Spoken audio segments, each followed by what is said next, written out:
What up? It's your boy T-Burn Reaction. Today is MJ Day. We celebrate the would-be 64th birthday of the late great King of Pop Michael Jackson.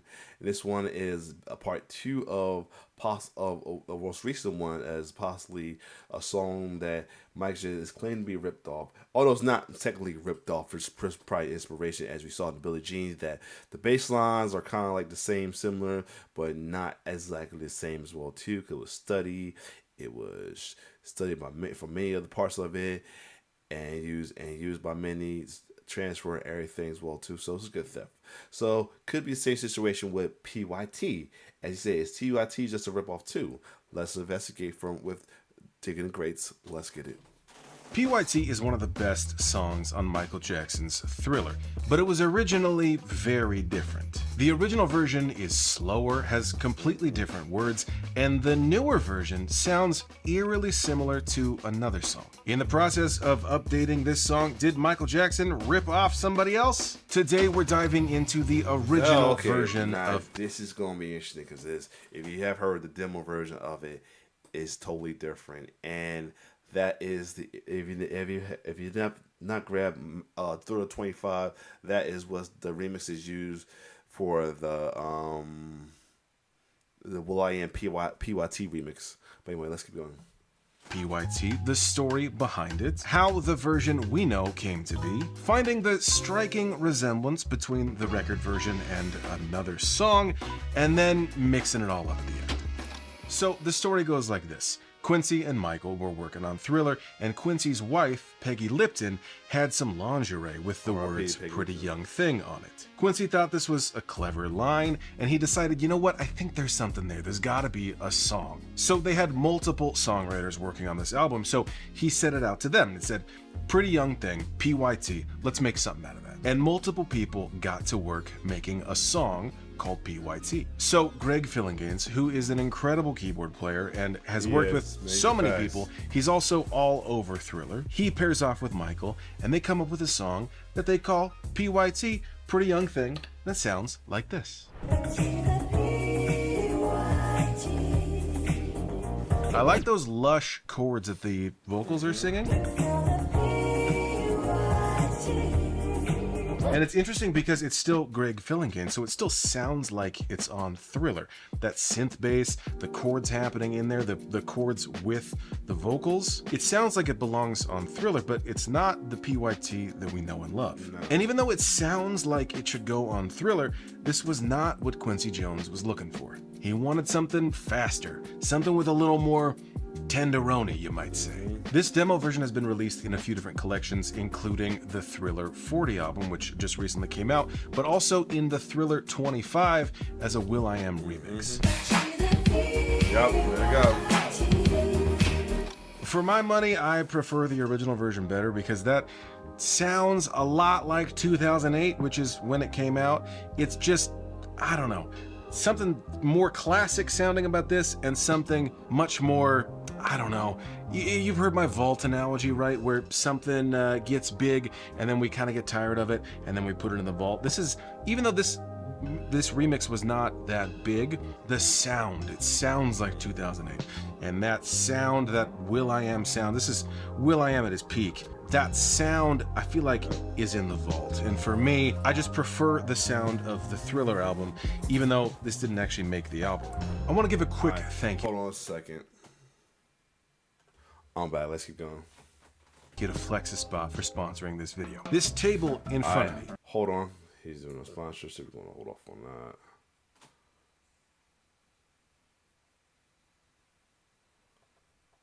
These are desks that I actually use on a daily basis. For more info, click the link in the description.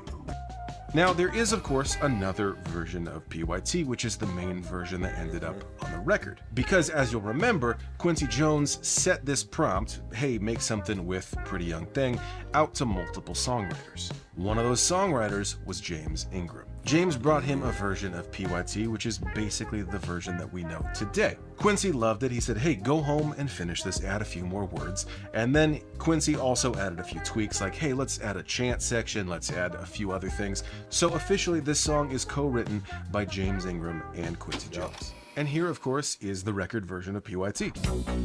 Where did you come from, baby? Of course, completely different song. But this is strikingly similar to another song. Now, Michael Jackson has been accused of song theft before. I've made multiple videos sort of diving into this and dissecting it, trying to see if there's any merit there. But this situation, this one's a little bit different. There's of course the story of Hall & Oates' I Can't Go For That, and the Billie Jean bass line being similar. It's a Donna Summer song that's similar. The bass lines to Give It To Me Baby by Rick James and Thriller are kind of similar. But this one, well, let me just pull the bass out. Funny, but I always thought that too when I was older too, that Thriller and Give It To Me Baby kind of sound like a little bit. Show you what I mean. So this bass line on the verse, it starts like this. Right?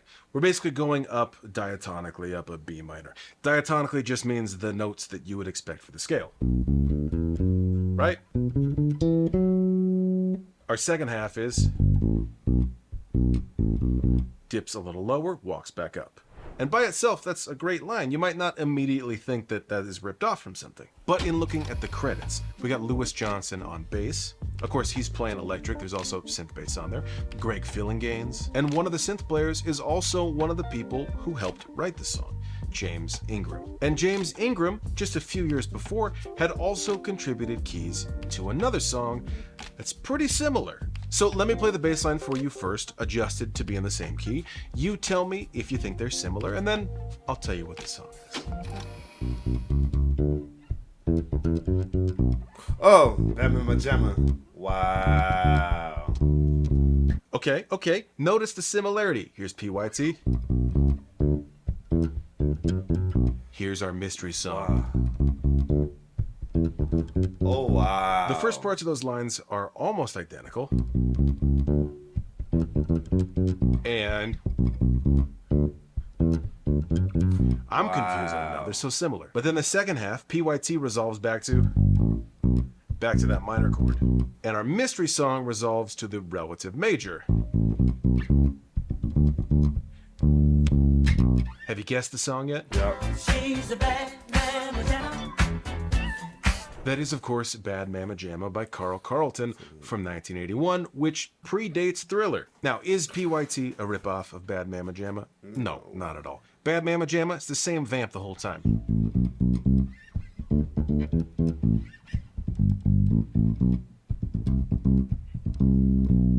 Of course, there's variations on that, but on PYT, you get whole other sections like...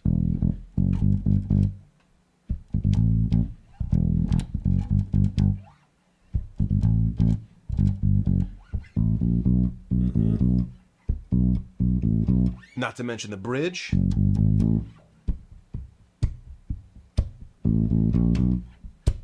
Ba-wow.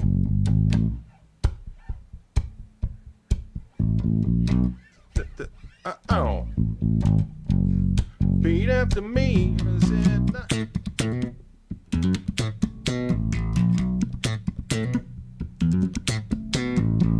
However, was James Ingram probably very inspired by this Carl Carlton song, which he had just worked on? Yeah, absolutely. I've talked about this before, but that's the nature of inspiration. You hear something you like, you process it, you change it a little bit in your own way, and then what comes out of that is your own new version of a thing. This is true and has been true forever. In Western music, we only have 12 notes that we're working with. There's only so much you can do. And yeah, so James Ingram was on a session, playing Bad Mama Jamma, laying it down on the keys. Super funky. Love that song. Sometime later, he meets up with Quincy, who says, hey, I got a song idea for you. Pretty young thing. Of course, some of that Bad Mama Jamma influence is going to come in there. But what comes out is brand new. The only thing left to do is mash it all up. Where did you come from, baby? And ooh, won't you take me there? Got a way, won't you, baby? And the morning you got to be spontaneous, just sugar fly with me. Don't you know now is the perfect time? We can make it That's actually a pretty good mashup right there.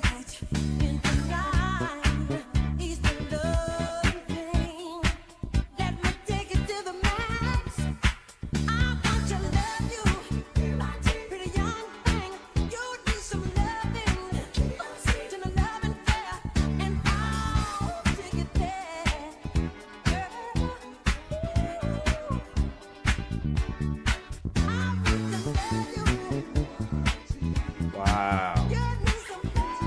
Oh, yeah, the demo version, I like it. Yo, this is a beast, yo. Yo, somebody tell me what his name is. I keep getting it. That does these rates. Yeah, he's a beast.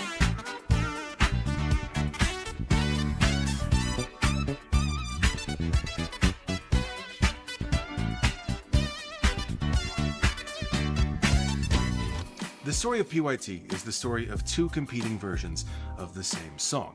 The slower, mellower Greg Fillinganes and Michael version versus the more upbeat James Ingram Bad Mama Jamma version. But of course, Thriller was a massive album that involved not only a ton of songwriters, but a ton of musicians as well. And there is another song on Thriller that got on there not by asking multiple songwriters to write something, but by complete accident. But for that story, you gotta watch this video. Alright, cool.